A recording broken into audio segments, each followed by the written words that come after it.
Hi everybody, welcome to the dungeon. My name is Robin and today is Lampworking 101.87. Today I have a really special bead to share with you guys. It is the bead within a bead, and it is fascinating to be able to create a hollow bead around another bead. I have my little example here. The bead has a little bead inside and I just love the sound that it makes. It's the only bead that I've ever made that has sound with it, and it is a special thing. If you have never made hollow beads before, I would suggest that you check out my Lampworking 101.14 hollow beads demonstration. That will help you to achieve this bead within a bead. I hope you guys enjoy this demonstration and give it a try if you haven't already. And on that note, I hope you're all doing safe and well out there. Thanks so much for joining me, and I'll see you next time in the dungeon. All right, I'm going to start this demonstration out by making the center bead. And like normal, you can make this center bead any color that you would like.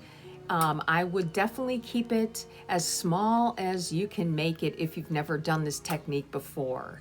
The bigger your center bead is, the more chances that you have of your discs touching it at the end. And you want to make sure, no matter what, that none of your discs, when you build them up, touch this bead. So start out small, and then as your confidence builds, you can make it slightly larger and get more patterns and stuff on it. And I'm just using white with a double layer of dots of the color Double Helix Skiron. It's a really pretty silver color that produces a whole bunch of like kind of a rainbow effect. It's really nice. So I'm just adding my dots here, finishing up. And that's all I'm going to do here. I'm just going to let that cool down a little bit, and then I want to start my sidewalls. And the first color that I have is a light lavender blue, and this is a really beautiful color by Effetre. And I'm just going to start by adding a small disc as close as I can get to that bead. And the closer you can get, the better, but you still want to be careful that none of this glass touches the bead at all. So when I make the initial disc, I'll put like 3 or 4 layers on, and then I will go in and use a mini mashers just to make sure that everything is nice and straight and isn't too close to that bead. I want the sides to be as even as possible. And then I will just turn my mandrel around because it's easier for me to start this bead on the right side of the center bead. I don't know why, it just works out better for me this way, and I can see things so I can get really close to that bead. And I will add a couple layers of a disc there. And anytime I am working on more than one disc, you are constantly having to keep the other disc warm. So as soon as you add a wrap, then heat up the other side, just real quick back and forth.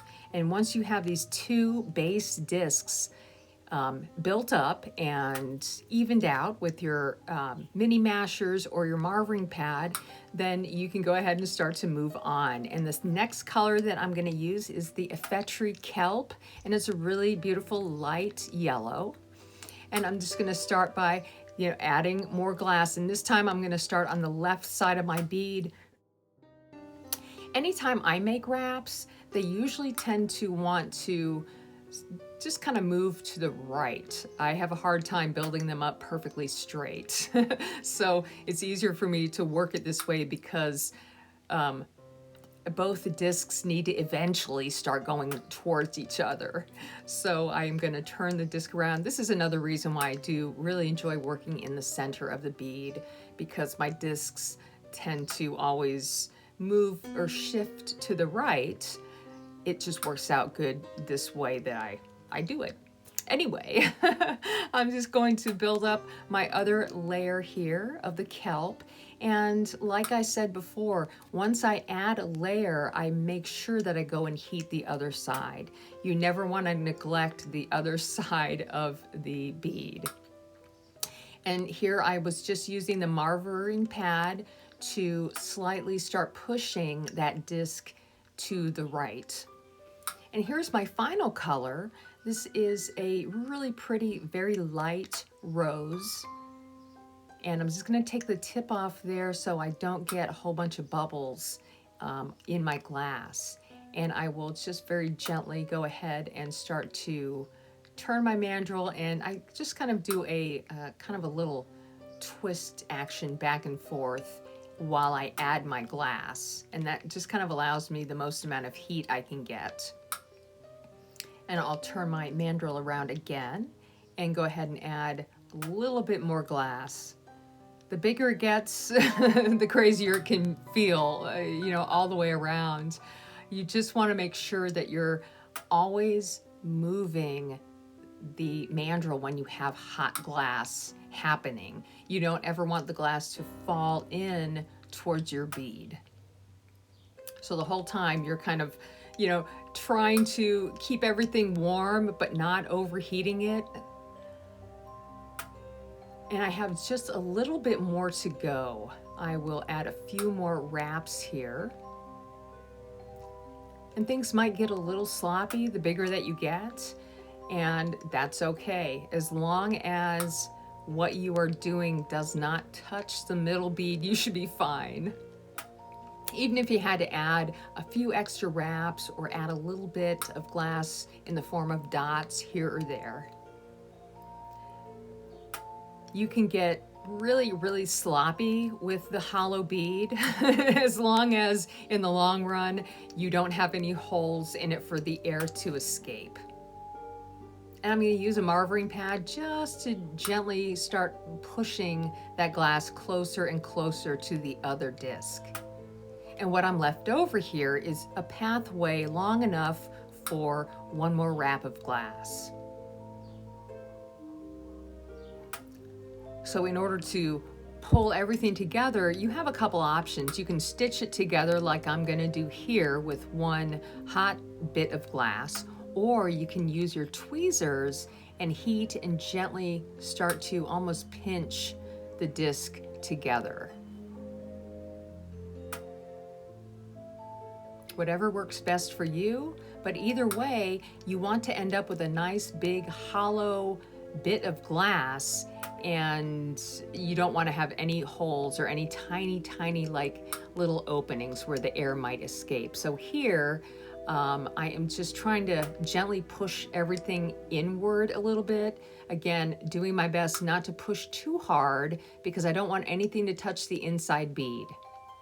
And once I feel like all of the holes are sealed up, all I need to do is a final heat on this. And as you're heating this up, it's an even heat and a slow turning.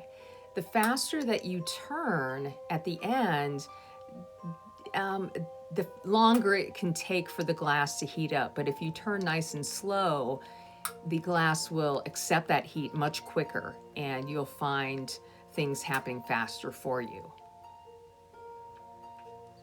And like normal, this is going to take about 5 minutes or so to heat this whole thing up and round it out. The important thing is that when it gets really super hot, you don't want to stop turning the mandrel or it will touch that inside bead. So whatever you do, it's a nice slow turn and just a constant motion of slightly on the left side and slightly on the right side. Once you get nice and round, if you want to kind of clean up your edges, you can go ahead and do that now, but I would wait to the end before you attempt that. And that is just about it for our hollow bead in a bead. When I'm done with this and it is cool, I will just clean it out like any other bead. Sometimes you have to blow into it to get the bead release to push out. But other than that, it's just like a normal bead. I don't clean the inside bead because it's a base of white and nobody ever notices it anyway. So I hope you guys have a lot of fun with this and enjoyed this demonstration. And we'll see you next time in the dungeon.